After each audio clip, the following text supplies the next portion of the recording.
I'm just about to introduce our next speaker. I am going to introduce, not about to. Ros Melling, and she's going to talk to us from a kindergarten perspective. Ros is the mother of 3 children with complex needs. She's a nurse with a postgraduate diploma in neurosciences at Austin Health. Ros is one of the directors of Archie's Embrace, a company she established to increase awareness and treatment for rare genetic disease. So welcome, Ros. Hi, I'm Ros Melling, and I'm going to be talking today about advocating for education funding in the scenario of kindergarten. I'll be taking you through our journey, and our journey relates to our youngest son, Archie. Archie is medically complex, non-verbal, PEG-fed quadriplegic little boy.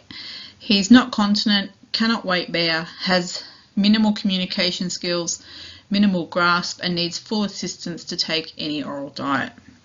He requires continuous feeding via a PEG tube and has many regular medications. Archie suffers from seizures and a very significant global dystonia. However, Archie is also a bright, happy, cheeky and motivated little boy. He's an equal right to attend kinder, and we were pretty adamant that we would achieve this. So the first step for us was finding a kindergarten, and we were actually quite lucky. Our kindergarten that Archie's 2 older siblings had attended approached us and asked us would we like Archie to attend a mainstream kinder where his siblings had gone, and if so, would we be happy to assist with the process of grant applications to modify the kinder, which we did, and the kinder was successfully modified for all disabilities, all abilities and inclusion.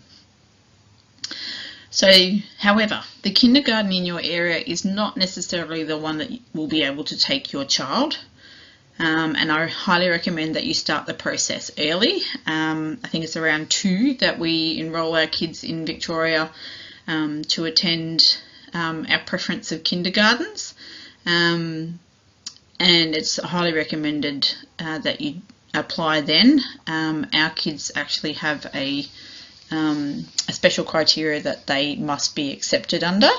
However, not all kinders will have the capacity to take all physical disabilities due to inappropriate facilities. So there are kinders out there that you couldn't even get through the front door with a wheelchair. So it's always good to tour all your local kindergartens and see whether they actually have the physical capabilities to taking your child. And then, does the kinder understand the process of applying for funding? Have they submitted applications in this process before? So once you find your kindergarten, you start the enrolment process, and part of that process is applying for your funding. So what is KISS and school readiness funding? So KISS is the Kindergarten Inclusion Support Scheme, and the other is the School Readiness Fund, and that's designed to give all Victorian children an equal chance to thrive by providing all kindergartens with extra resources to improve educational outcomes for children. Funding for kindergarten services ranges from anywhere between $1,000 for those with kids with lower levels of need up to over $200,000, and that will depend on how many children they have and the severity of their needs. So they do have the capability of quite high funding. How did we go about applying for our funding? Together with the kindergarten, we completed the School Readiness and KISS funding application, and this is done on the most part by the kindergarten, and they will submit these forms for you. However, working together with them ensures that the forms are very specific to your child. These forms need to be extremely detailed, including all the supporting documentation from your child's doctor or paediatrician, physiotherapist, occupational therapist and speech pathologist, and any other therapist that is working with your child prior to going to kinder. And always when you're completing your paperwork, it's recommended to present, like with most funding we do, the worst case scenario for your child. So how bad your child will be on their worst day, and that doesn't even have to be at kinder, that's just on their worst day, and request the maximum number of hours supported. So 4-year-old kinder is typically a 15-hour program, and so making sure that you're applying for support for the full amount of time. Troubles that we faced. Our funding for 3-year-old kinder was extremely inadequate. The problem was that we didn't know that there was higher levels of funding available. We just, all we had known about previously was the baseline level of funding. So at the beginning of 3-year-old kinder, we were funding a nurse to be present with Archie at kinder. We funded this through Archie's NDIS package. This was because KISS funding was not approved until halfway through the year, and then the carer that they provided was completely inadequate. Then for 4-year-old, we were a little more wiser and had a little more knowledge on the topic. And so we requested an increased level of funding to pay for a nurse. And KISS agreed that Archie required a higher level of assistance. However, the budget wasn't adjusted. So they expected us to be able to get a higher level of assistance at $24 an hour, whereas we were paying around $98 an hour for a nurse through Archie's NDIS package. The other problem that we faced was that they were only willing to support 8 hours out of the 15 because the previous year Archie couldn't attend as much kinder because we could only fund up to 8 hours through his NDIS package. So once we established that this funding was inadequate, the processes that we undertook were, firstly, we contacted separately the Minister for Education and 2 of the local members of government, of which I don't know if it was ever successful. I never got a response until about 3 months later. We also engaged the Kinder Inclusion Support Branch, and they were really helpful, as well as the Early Childhood Performance and Planning Leader, and it seems that this person was going to have the most impact in making the changes that we needed. So a meeting was called, and this was called at the kinder, and I brought Archie along. So while Archie wasn't invited to the meeting, I took him along anyway, and I took him with everything he could possibly need on his worst possible day. So we were insisting that Archie required a nurse for his care due to his medications, seizures, suction. We carried an Air Viva, peg feeding, and the list went on. And the basis for outlining all of these things was that this demonstrated the difference between Archie not just needing the basic level of KISS funding, he needed the higher care, higher medical need funding, and this would cover what we required. So whilst the kinder had undergone a huge transformating renovation to be accessible, inclusive and adaptive for the community, the physical and medical needs of Archie were not being met. So Archie would not be able to attend kindergarten until his needs were met. So therefore he was actually being excluded, and exclusion is a very significant term to be used in terms of kindergarten. So we were trying to demonstrate this as clearly and as visually as possible. The upshot of that was that we ended up receiving 15 hours fully funded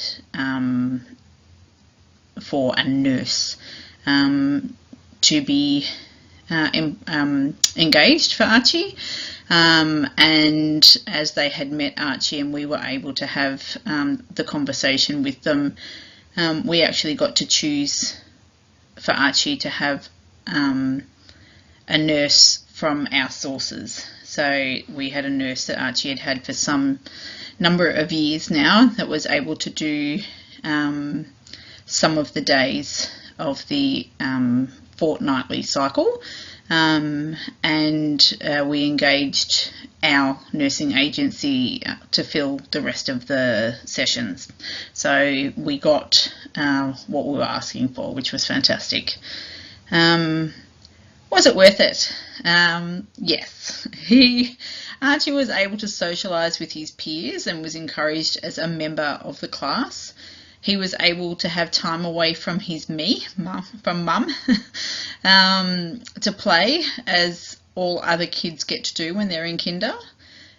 We were able to have the occupational therapist, physiotherapist and speech path come out to the kinder, and they actually facilitated a lot of Archie's progress with communication, sandpit play, reading and participation in activities like craft, which are some of Archie's favourite things to do.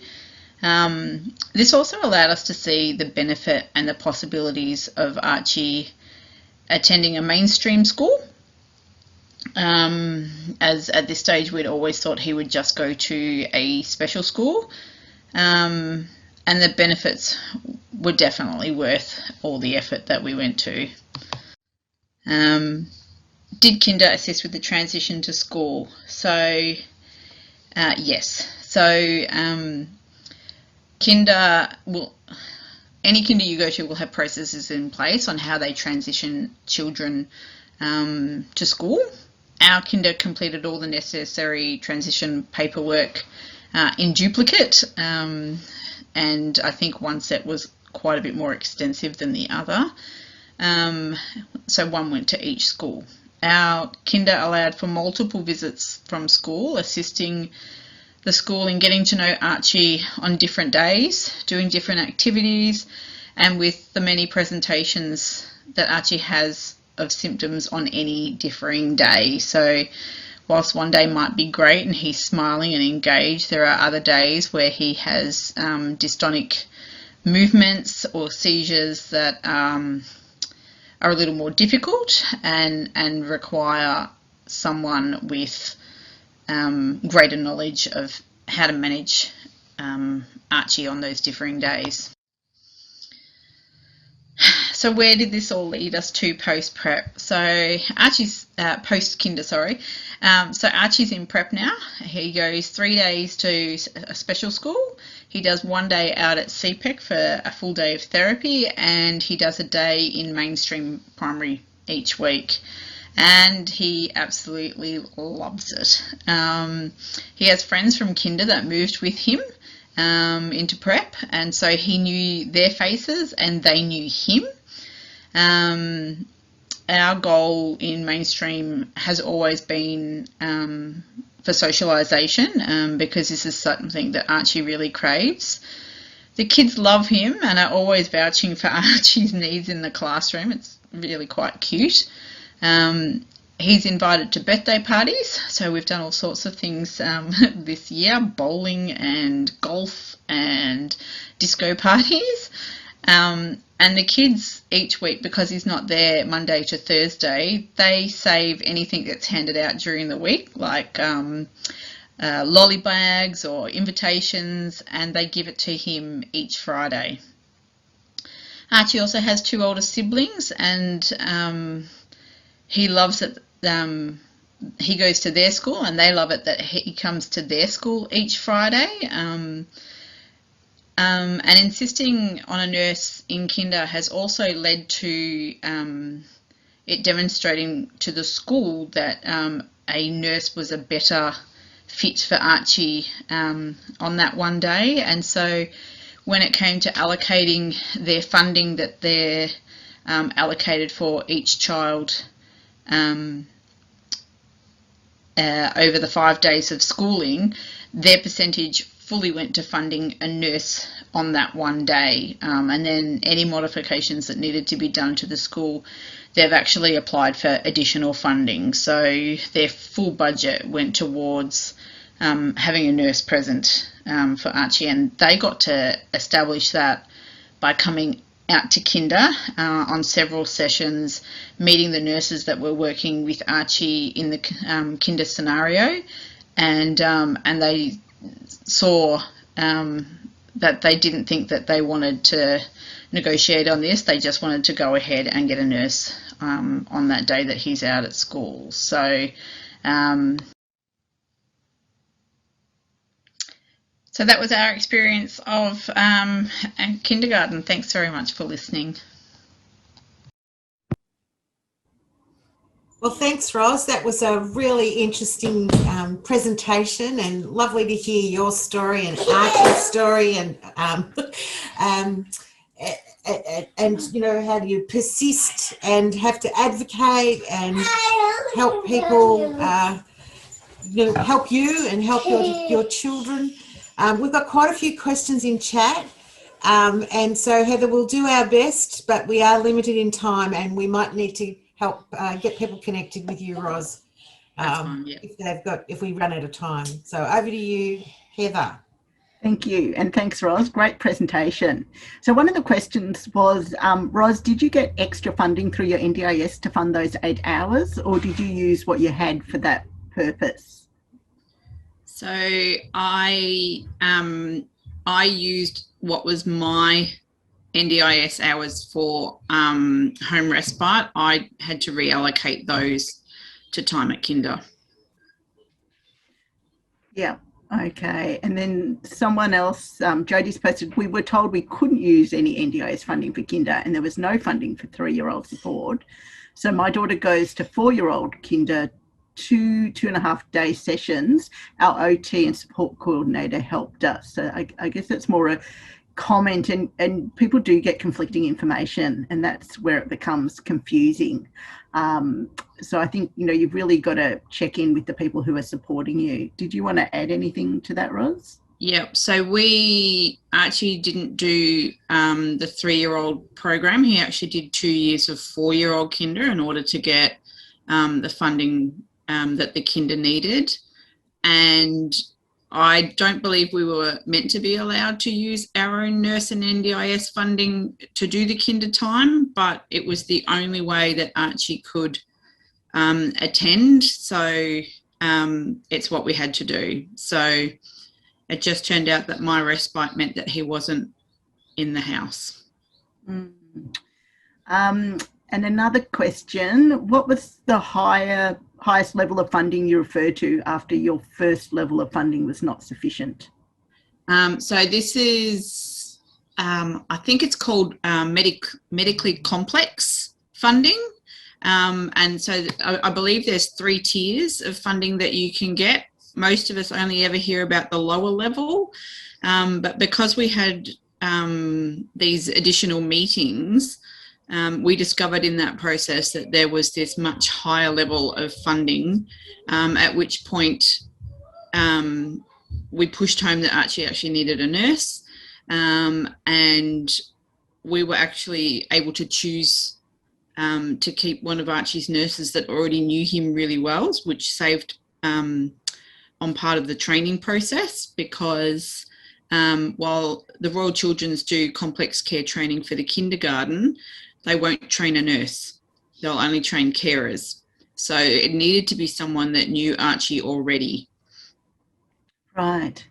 And Thank you. And Jodie's just asking, her daughter is NG tube, central line, stoma bag in nappies not standing. Staff had training, but the agency they used didn't permit support workers to give flushes in NG tubes. Maybe they need a nurse to. What are your thoughts on that? Yeah, that's quite interesting, actually. I'd be curious to know what the, is this a carer through an agency, I would assume? Staff had training through Uniting Care, the agency, and they didn't permit their support workers to give flushes. I guess different agencies have different processes that they allow their carers to do, and different levels of standards for what they can apply. So the hospital, we had the Royal Children's do the training. So Archie is part of the complex care unit at the Royal Children's Hospital, and they have nurses come out and train staff, and they go through all the steps. So I'm not sure why you wouldn't teach someone how to flush a nasogastric tube. And Natalie's asking, do we have the KISS equivalent of New South Wales? I presume you'll have something similar. And Natalie, I'll check in with Plumtree Early Intervention Service and get back to you on that, with that question, to find out what their equivalent is for you. And lots of people giving you thanks for sharing your story. You've, really, I think it's really powerful when parents can hear stories from others who've been before them and learn from them. So I really appreciate your time in doing that for us. Hopefully everyone else has a much better experience through the process than we did, and I'd be quite happy for people to contact me if I can help in any way. So we really did have to push it home, but it was worth it in the end. Thank you. It certainly sounded it. So yes, thank you very much for sharing your tips and being a pioneer for other families, and in these changing times and difficult bureaucratic times of shifting from one thing to another. So yeah, I think the biggest advice is, even if the answer is no, it doesn't mean it's no. That's right. That's right. Yeah. Good on you. Good on you. So yeah, thank you very much. No worries. Great. And we'll say goodbye to you today, Roz. Thank you. Thanks. Okay.